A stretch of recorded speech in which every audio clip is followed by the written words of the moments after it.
সালাম আলাইকুম। আগামী নির্বাচনে কে হতে যাচ্ছে প্রধানমন্ত্রী? তো আগামী নির্বাচন যদি সুষ্ঠু, নিরপেক্ষ, গ্রহণযোগ্য হয়, তাহলে আমরা মনে করি আগামী নির্বাচনে ব্যক্তিত্বের বিকাশ ঘটবে। অর্থাৎ একটি ব্যক্তি যদি ভালো হয়, ভালো ব্যক্তিকে এদেশে মানুষ নির্বাচন করে, কোনো দল দেখে কিন্তু আগামী নির্বাচন হবে না।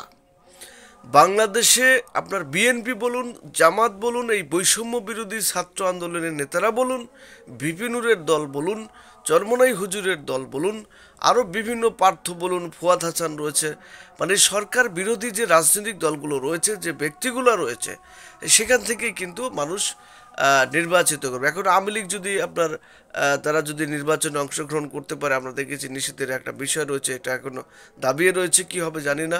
তো আগামী নির্বাচনে যদি আওয়ামী লীগ আওয়ামী লীগের অবস্থা তো জানেন, তারা দীর্ঘ সময় ক্ষমতায় ছিল। আপাতত আগামী নির্বাচনে তাদের তেমন একটা মানে সুযোগ সুবিধা নাও থাকতে পারে। তো দুটি শক্তির মধ্যে একটা আপনার মানে খেলা হবে, দুটি শক্তির মধ্যে প্রতিযোগিতা হবে। একটা শক্তি হচ্ছে এই যে দীর্ঘ সময় 17 বছর যারা সংগ্রাম করেছে, এই একটা শক্তি, বিশেষ করে বিএনপি। এবং আরেকটি শক্তি হচ্ছে এই যে জুলাইয়ের যে স্পিরিট, অর্থাৎ যেসব ছাত্ররা রাজপথে আপনার মানে রক্ত দিয়েছে, যেসব ছাত্ররা নেতৃত্ব দিয়েছে, এই স্পিরিটের মধ্যে একটা প্রতিযোগিতা হবে। তো আসলে ব্যক্তিত্বের বিকাশ ঘটলে, যেমন ধরুন বিএনপি থেকে আসলে কাকে মনোনয়ন দেওয়া হলো, বিএনপির কোন নেতাকে মনোনয়ন দেন, এটা কিন্তু আসলেই আগামী নির্বাচনে দেশের মানুষ কিন্তু মূল্যায়ন করবে না। আগামী নির্বাচনে যে বিষয়টি মূল্যায়ন করবে, এই বিএনপির যেই হোক না কেন, আওয়ামী লীগ আপনার আপনার এই জামাতের যেই হোক না কেন, আপনার বৈষম্য বিরোধী ছাত্র আন্দোলনের যেই হোক না কেন, আসলে যে ব্যক্তিটি ভালো, তাকেই কিন্তু এদেশের মানুষ ভোট দেবে। সুতরাং সেই কোণ থেকে আমরা যদি মনে করি, তাহলে বিএনপির যেসব সম্মুখভাগের ভিআইপি নেতারা রয়েছেন, যারা জেল জুলুম খেটে যে মানে মানে জেল খেটেছেন, তারা বিভিন্ন ত্যাগ স্বীকার করেছেন, দীর্ঘ সময় এই ফ্যাসিবাদ সরকারের বিরুদ্ধে সংগ্রাম করেছেন, কথা বলেছেন, তাদেরই একাংশ হয়তো নির্বাচিত হবেন। এবং জামাতের অনেক নেতারা, ত্যাগী নেতারা রয়েছেন, আমরা দেখেছি দীর্ঘ সময়, তাদের মধ্যে থেকে অনেকে নির্বাচিত হবেন। বৈষম্য বিরোধী ছাত্র আন্দোলনের যারা প্রথম সারির যেসব নেতারা রয়েছেন, যারা নেতৃত্ব দিয়েছেন, সে দেশে তারাও কিন্তু নির্বাচিত হবেন। আপনার যেমন ভিপি নূর রয়েছেন, এবং ভিপি নূর কিন্তু নির্বাচিত হবেন, ফুয়াদ হাসান রয়েছেন, পার্থ। আসলে এভাবে ব্যক্তিত্বর যে বিকাশ, সেটা কিন্তু আগামী নির্বাচনে ঘটবে। এখন প্রশ্ন হচ্ছে, তাহলে ক্ষমতায় আসবে কে?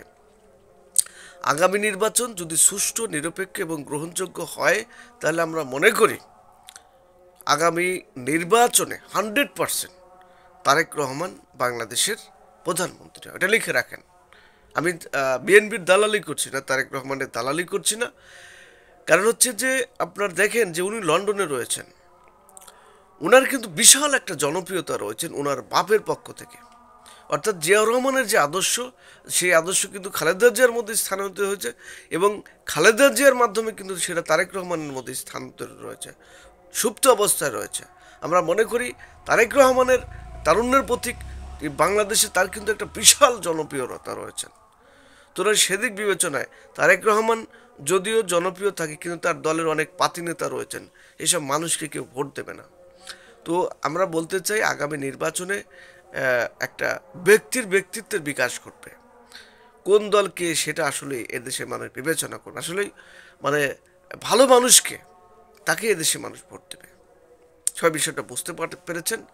আমরা মনে করি আগামী নির্বাচন সুষ্ঠু, নিরপেক্ষ এবং গ্রহণযোগ্য হোক।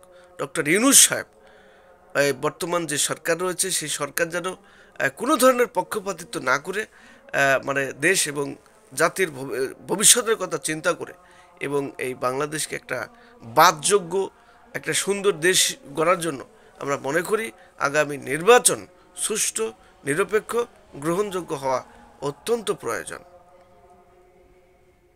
সবাই ভালো থাকবেন। আল্লাহ হাফেজ।